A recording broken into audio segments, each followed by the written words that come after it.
light.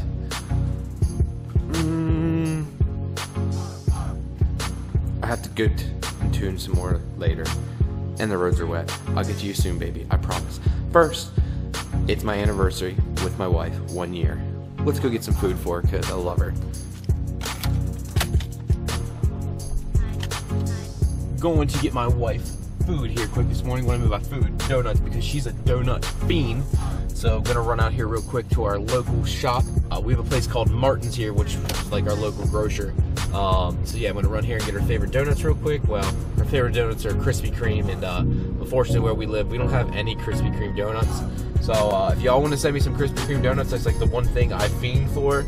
So love me some Krispy Kremes, and that's why I like gaining weight, because I love donuts. I love donuts.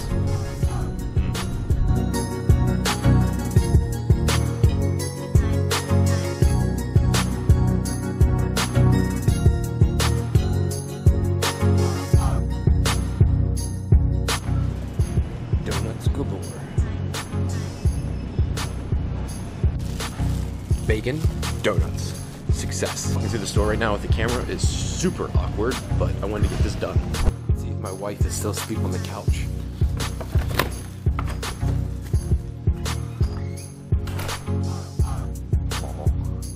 Cooking up some bacon right now. I do cook outside because I hate how bacon splashes everywhere inside your house, so I'd rather cook it outside and make it easy. Plus it's kind of nice. It is gloomy, but it's like 80 degrees right now in Pennsylvania, so I'm taking advantage of this while I can. Well, now that breakfast is done, let's get to the stuff I wanted to talk about. So, I think I've mentioned this before. I need to get a lift, like ASAP, like ASAP. It's Memorial Day weekend. They have a ton of sales going on. I've been looking at this thing called a Max Jacks. It should lift the car a couple feet off the ground. Should put, I think, something like 5 feet off the ground. It's not perfect, but it works way better than these do. The only other issue I'm running into, and maybe this is me being dumb, but all the tools that I then want to utilize for it, so like exhaust stands, transmission drop, something like that, won't fit because they're too tall, and the stuff that I use for jack stands are too short. So it kind of puts me in a rock and a hard place too, because I can't really utilize it in the way I'd like to, because I want to use it to drop motors and do all that kind of stuff, but I won't be able to use half the tools I'd like to use for it. So it kind of puts me in a rock and a hard place, and I'm trying to figure out what I want to do for that. I keep going back and forth, I keep talking about it, but I'm having such a hard time trying to make that final decision of what I need to buy or what I want to buy. If you look here, I'll be able to get the car up probably per where the roof line is right now.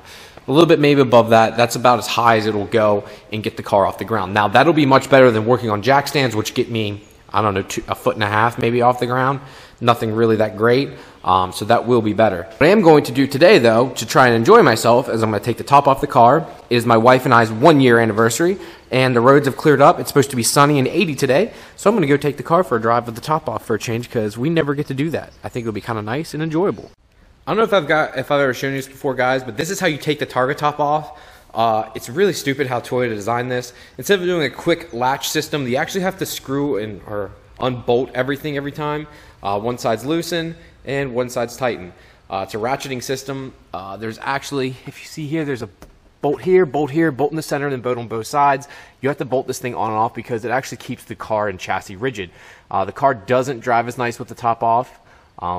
Pretty much everyone I talk to says the same thing. I'm not sure why Toyota did this, but they did, and I wish they would have just stiffened up the chassis so you didn't have to do this and made it just like every other car, like the Corvettes, where you just have a quick latch and they pop on and off. Got the top off the car here. Like I said, here's the little bolts. If you guys can see here, they actually just sit up in there. They actually screw in and out. As you can see, this one looks like it's starting to get a little worn. This one might be getting there too, but these can be replaced. I've never done it myself, nor do I ever want to have to do it. But I'm actually clean that thread up there before I have to put the top back on. There's supposed to be little covers you're supposed to be able to put over these. I'm not sure if anyone has any or if you can still buy these from Toyota. So when you do go out to cruise, you can actually pop something over so you don't see this ugliness. Not that it really matters to me, but it does cover it.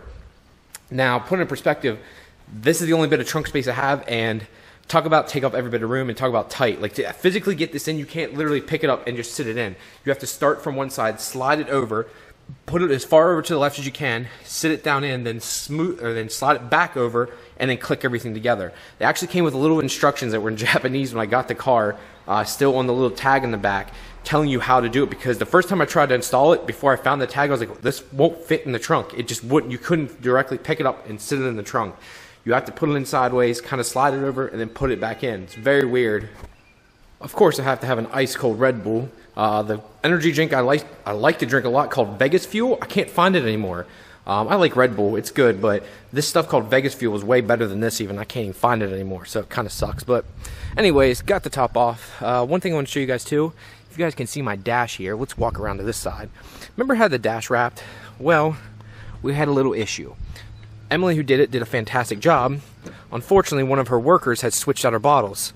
So they also do tinting. It's hard to see right now, but the entire dash is bubbled up. So when they do tint removal, they have a certain solution that they use to squirt on the windows. Well, one of her employees switched the bottles on her, and she used to clean this with was the removal solution. So when she put this down and I saw a hot day, all that solution came up and pretty much is pulling off all of the wrap. No one else has had this issue. I had 2 other friends get their stuff wrapped, and they have no problem with this. It's literally the entire dash is doing it. So it's not like something like, oh, she made a mistake. You know, it is what it is, and she said she'll cover it.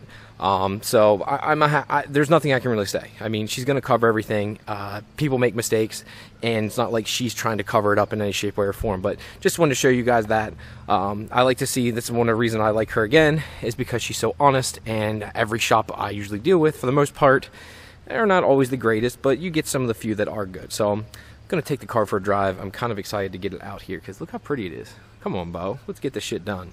Good morning, guys. So I know I've got like multiple video clips clipped into this, and like you're seeing me doing different things, but I've just been so hectic lately. I'm sorry for not getting videos out. Something I wanted to speak with you guys on here today.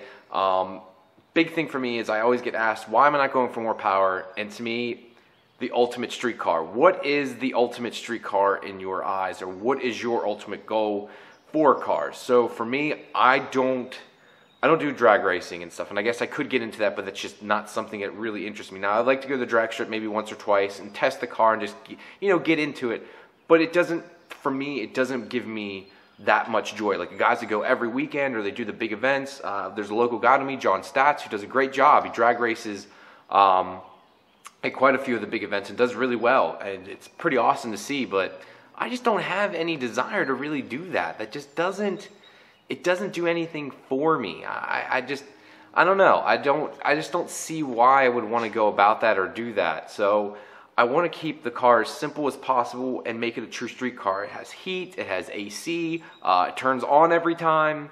I can get regular pump gas in it at any gas station. Yes, I can run E85, use the flex fuel sensor, but the car makes 654 wheel horsepower. I'm going to go back probably for a little bit more and push it now that I can bump the rev limiter up, and now that I have good coil packs in it, and probably rev it to 75, 8,000, probably get another 30, 40 horsepower out of it, be close to 700.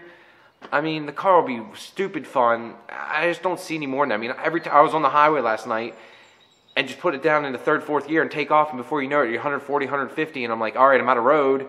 Even on the highway and stuff, you know, you have the turn coming up, a car comes up, I'm like, if I get much more power, it's just going to be retarded and blow the wheels off all the damn time. It's just, maybe guys are probably going to fight with me on this and go, oh, you need to come to Texas or here in Oklahoma. I don't care. I don't live there, so it doesn't do me any fucking good. Here is what I'm happy with, and I like having a true street car, and what my eyes are a true street car.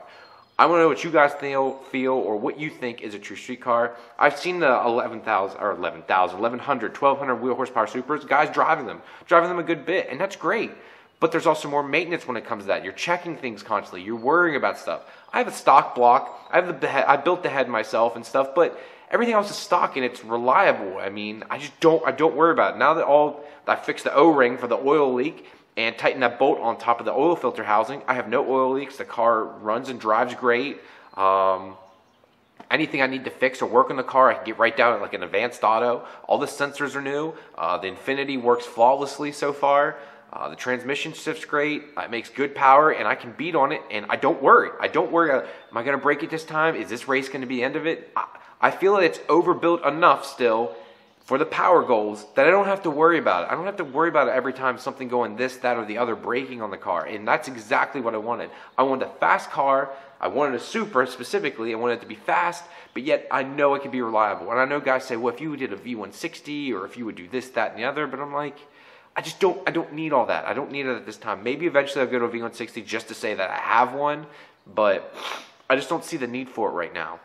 So yeah, that was just kind of my standpoint on it.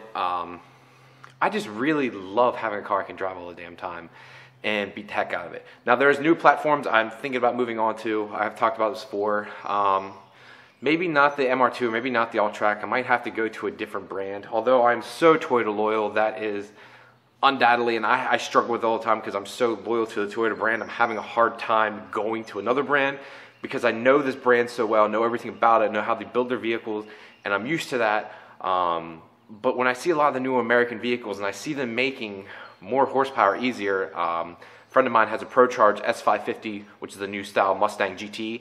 He's making, through an automatic, a stock auto, a completely stock auto, completely stock rear end, stock fuel system with a boosted pump, and a bolt-on ProCharger. He made 731 wheel horsepower. He needs to go back. They're not done yet. He says he's going to be close to around 800 wheel horsepower. No meth, 93 pump gas. Dude, come on, like you can't, like I can't do that with this. I just can't. Like people say, oh, well, if you do this, I'm like, it's great. I gotta modify it constantly. That car I'm using stock everything. I just gotta bolt some shit on and go have fun. It'll last me for years. I think he said he's got 30-some thousand miles on the setup now. He drives it everywhere, beats on it, races it constantly. I would never trust this car. It's too old now to do that. I drive it a good bit and stuff, but they're still in the back of my head going, is this going to break maybe? Or is this getting old? Is electronics okay?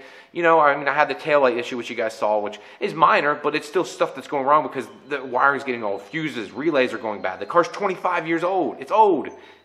So, I don't know. I do need to move on to a new platform, and I need to figure it out quick because I'm pretty much done with this, and I want to create some more videos for you.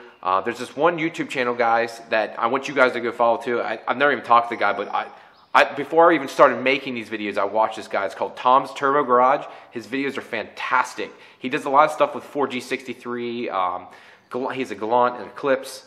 A couple other cars he's worked on. I think he did an LS1 Miata. Dude, his videos are fantastic. If you guys want like good content, he's very thorough. He's very like energetic guy. He's very cool. Go follow him. Like again, it's Tom's Turbo Garage. Like I said, I've never met the guy. Never even talked to him. I don't think I've even messaged him or commented on any of his videos. I just like watching them, and I kind of figure if you like watching my stuff, you enjoy that, especially if you just like any type of cool car content. He's not very flamboyant like some of the other guys out there, but I love the way his style is and the way his videos are made. Alright guys, I guess that's going to be it for this one as usual. I'm going to try and get back to getting on a regular basis. I took a little bit of a break there to try and spend some time with my wife. Took a vacation there. You know, shit happens. Life happens. So thank you guys very much as usual. Do me a favor, go down below. Check out my Instagram and Facebook page. I'm constantly keeping them updated. I'm constantly posting on there. So do me a favor, go give them a like. Go give me a follow. I appreciate it very much, and I'll talk to you guys later. Time to go get a Red Bull. Peace.